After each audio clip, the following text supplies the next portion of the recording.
Hey folks, Lenny Lawson here, the Car Guru. I got a warning letter in the mail, email today, and I was disappointed. It's a warning from Nissan, and it had to do with an advertisement that I ran. Let's see, the date of the letter was 6/13/25. The date of the ad was 5/18/2025. You know what I did? The Nissan brand symbol must only appear in the top right, top left, far bottom right, or far bottom far bottom left, or centered at the top or the bottom of an ad. It can't be anywhere else. So I was chastised for that. Is that not ridiculous? I mean, come on. We got dealers that are making all kinds of crazy promises to people all the time, and they're going to slap my wrist and give me a warning. They say if I get, let's see, that's my first warning. If I get another one, then I'm on double secret probation. If I get a third, then they start taking money away from me, co-op money. So I better watch myself. I better snap to it and quit being so reckless with my advertising. You know, I got a dealer not too far from me that will slap a supplemental or an addendum window sticker on a vehicle, adding $5,000 in charges like marketing adjustment, you know, that kind of stuff. And yet, I didn't put the Nissan logo in the right spot. Don't blame Nissan, though. This isn't really them. This is a company that I guess Nissan hires to monitor their advertising, and they just want to make sure that dealers are not making claims that are unsupportable, and they have been failing miserably. This company is called Ansira, Ansira, and so they've got all these college graduates that can't get a job anywhere else. You know, they have a waitress job on the side. Maybe they wash cars, do other things, and then they go to work for Ansira. And they scour the internet for dealer ads, and they try to find dealers who are, I guess, breaking the rules. So, you know, some of the rules are kind of interesting. Prohibited language. This is something that they say you cannot say in a new car dealer ad. You cannot use the term liquidate, blowout, distress, bailout. You can't say we will not be undersold. You can't say sell off, sell down. Prices are too low to advertise, overstock. We will meet, beat, match, unbeatable, deal beater, surpass, crush. You can in reference to pricing. Wholesale, invoice, dealer cost, employee cost. Can't say any of that. Our cost or any form of these words or phrases that imply employee pricing. Guaranteed lowest price. Can't say it. Best price guaranteed. Can't say it. Lowest price guarantee. Can't say that either. Clearance, markdown, inventory reduction, reduce our inventory disposal, sell down, sell off, markdown. You can't say any of that stuff. You can't say clearance sale. How come? I mean, if I've got 50, let's say Nissan Frontiers, are you telling me I can't have a clearance sale and call it a clearance sale? No. According to them, you can't. Can we call it desperation? See if they'll let you say desperate. I don't see the word desperation as being banned. So maybe we could say a desperation sale. So maybe that will motivate people to, you know, come in and buy a car. I don't know. So, yeah, I have a big problem when a manufacturer, and, you know, Ford has done it, General Motors, all of the manufacturers do it. Toyota's bad about it. Every single manufacturer has advertising guidelines, and they don't want dealers to ever say anything that makes it sound like they're desperate, like they really want to get rid of stuff. And so what can you say? We are nice people. Come buy a car from us, you know, stuff like that.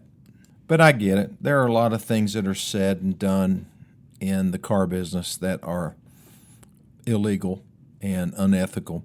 I was reading an article in Automotive News, which is a industry publication, talking about this dealership up in Chicago And the plaintiff in this case, which is the plaintiff is the person that's suing the dealership, found a used vehicle within her budget on the store's website.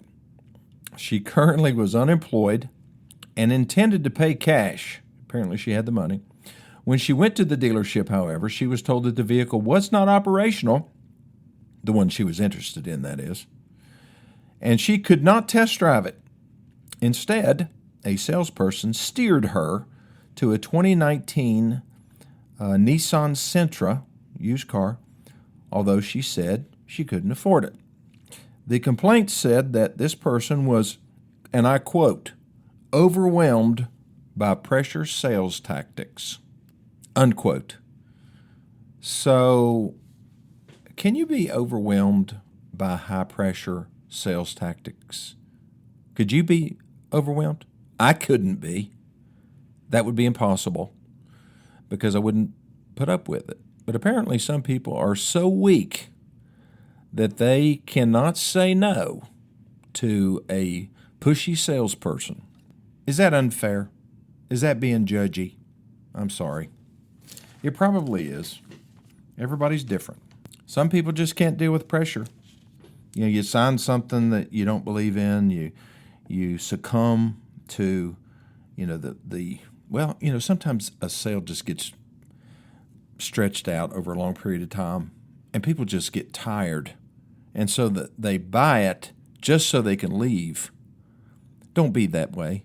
I work really hard on this program to make sure that people develop some stamina, some backbone to be able to stand up to pushy salespeople. And many times it's a culture in the dealership. It's a culture of pushiness. It's high pressure. You feel it the minute you walk in the store. And, well, some people feel it. Some people just roll with it. They enjoy it. They're having a ball. And then they leave with a $750 a month car payment when all they can afford is $300. That's what happened with this person. She said the salesperson was persistent and told her she could get a loan and pay for it by driving for Uber and Lyft. In other words, you can get a job driving the car that you're buying from me so that you can pay for the car that you're buying from me. So what did she do? She signed a 3-year retail installment sales contract for $14,912 at, get this, 24.9% interest. And then she signed a credit application that was not being truthful. People just sign, so you just put it in front of them.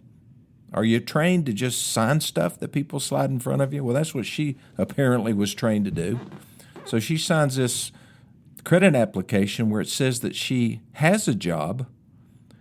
She did have a job. She did have that job 8 years ago, but she hasn't worked there in 8 years. That's the job that they put down, that saying that that's her current job. And they lied about her income. What does she do? Signs the credit application. Whose fault was that? Do you realize if you sign a credit application to a bank or credit union, whatever, and you know that it's false, that's not a civil offense, that's a criminal offense. Matter of fact, it's federal. But that's what she did. She signed it. And she also said that the ride-hailing service, which she was supposedly going to start doing to pay for this car, she was told that everything would be fine. She was not told that the insurance premiums would almost double on the vehicle because it was being used as that. And she asked why Santander approved the loan when she was unemployed, and the lender said, her application said that she was employed, and she signed it. Oh, what a tangled web we weave when first we practice to deceive. I'll be back in just 1 minute.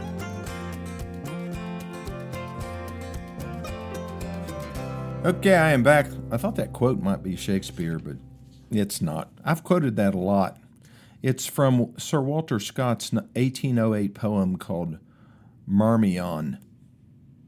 So, you're welcome. I knew you needed that information. What happens when people lie and deceive to sell a car or to buy a car? Most customers who sign a credit application that is either false or, when they signed it, there were a couple blanks on there that the dealership ended up filling in. They don't realize that they're doing that. It's not really their fault, except that they are allowing it to happen. That's their fault. If you sign a credit application, take it seriously, because you are stating to a federally insured institution, which is a bank, that what you're saying is true and what's being put on there is true. And one of the biggest fraudulent areas that dealerships dip their toe into is when it comes to income on a credit application.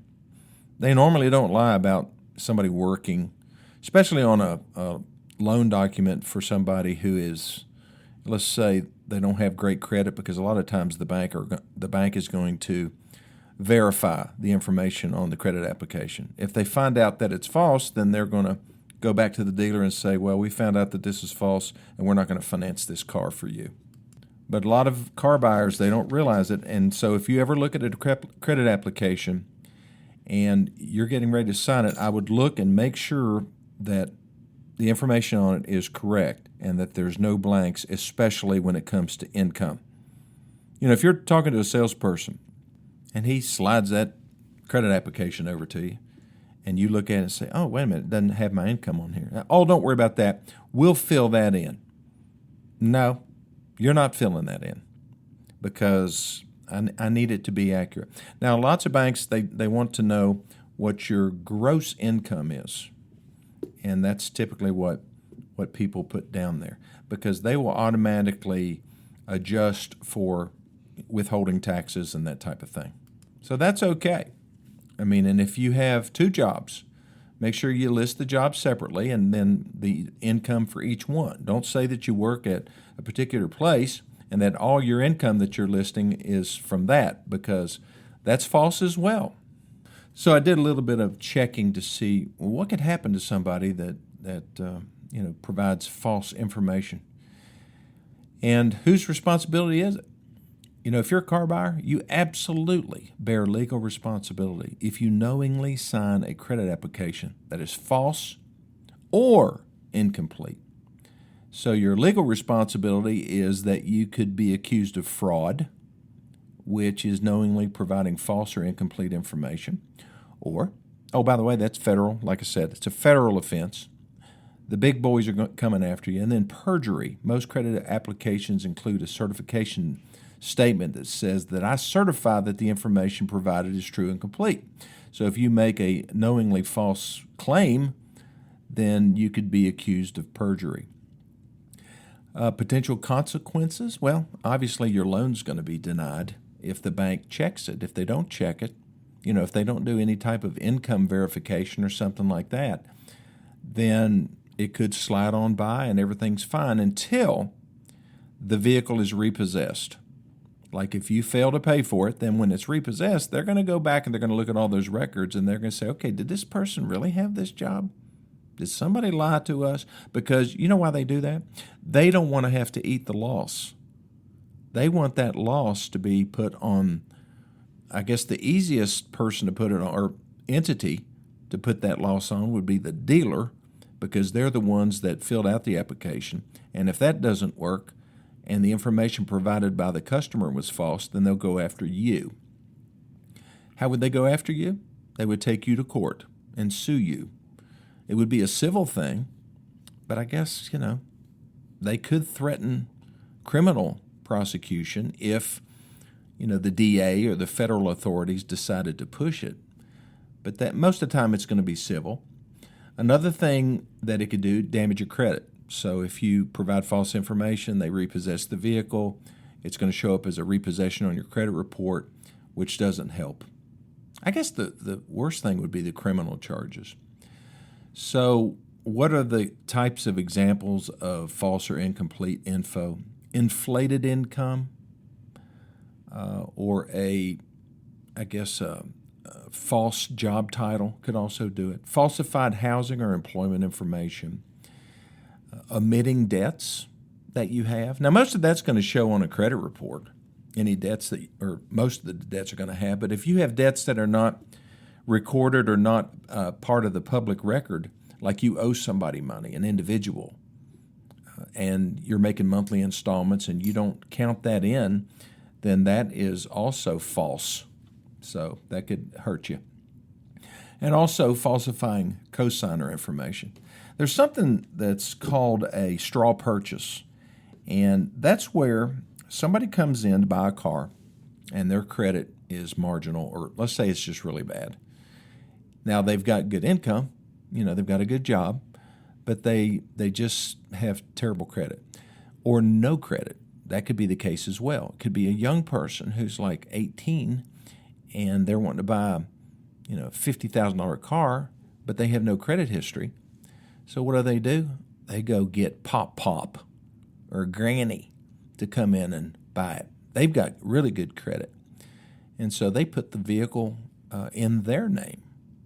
The dealership just pretends like the 18-year-old doesn't exist. And so Granny buys the vehicle, or sometimes they call them Mamaw around here. So Mamaw comes in, signs all the paperwork, but in her mind, she's not paying the payments. The grandson's paying the payments.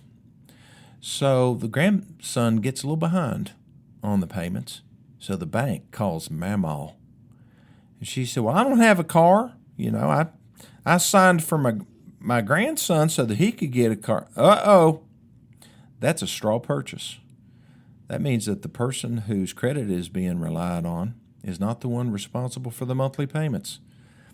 And what happens then is the vehicle is either repossessed immediately from the grandson, or the bank is calling the dealership and saying, pay us off, straw purchase, and we don't want any more of your business. And the sad thing here? Mamaw's innocent. She's just trying to help her grandson. But her credit gets destroyed because of the dealership making this suggestion, because she was an innocent bystander just trying to help her grandson, and the grandson just couldn't make the payments after all. But he's off the hook. The people that are on the hook are the folks who work at the dealership, and bless her heart, poor old Mamaw. So this kind of thing shouldn't happen. It is a responsibility of the dealership to make sure that a straw purchase never happens. And banks can sniff them out. I mean, if they see something like, if they see a grandparent co-signing or signing a note for a Camaro or, some kind of a sports car, they know that's not for Mamaw. That's for somebody else. Okay, I'll be back here in just 1 minute.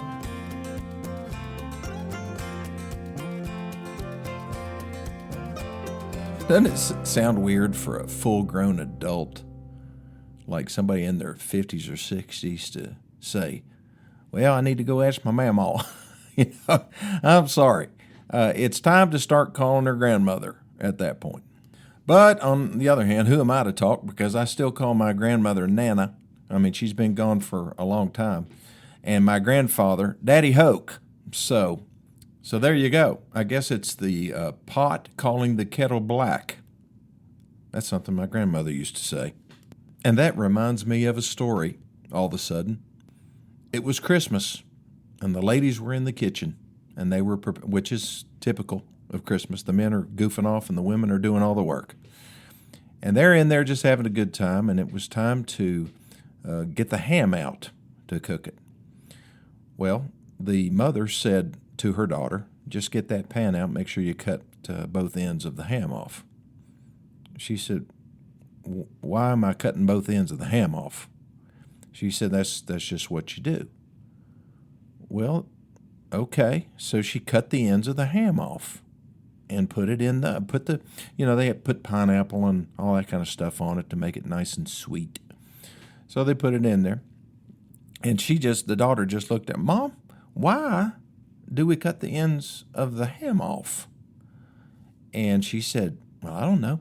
Go in there and ask my mother, which was the daughter's grandmother.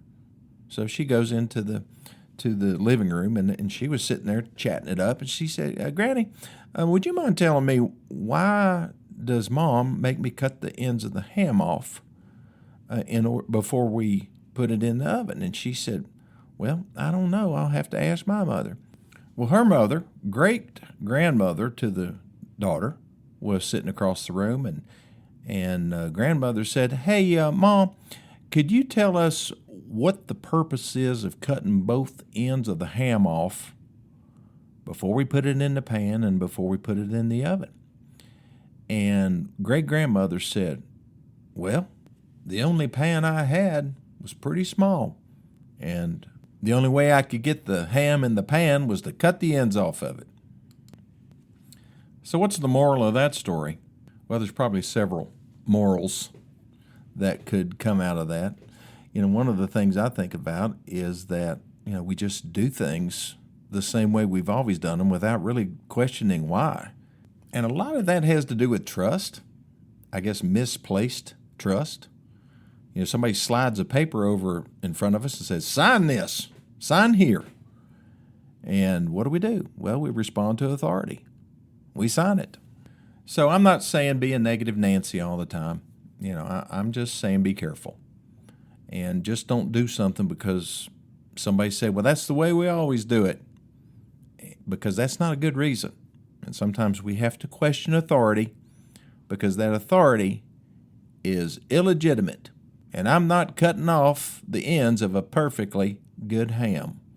Well, thanks for listening to this edition of My Car Guru. If you need to get in touch with me for any reason, automotive related or otherwise, send me a text to 423-552-2020 or to my email at lennylawson2020@gmail.com. And I'll see you next time.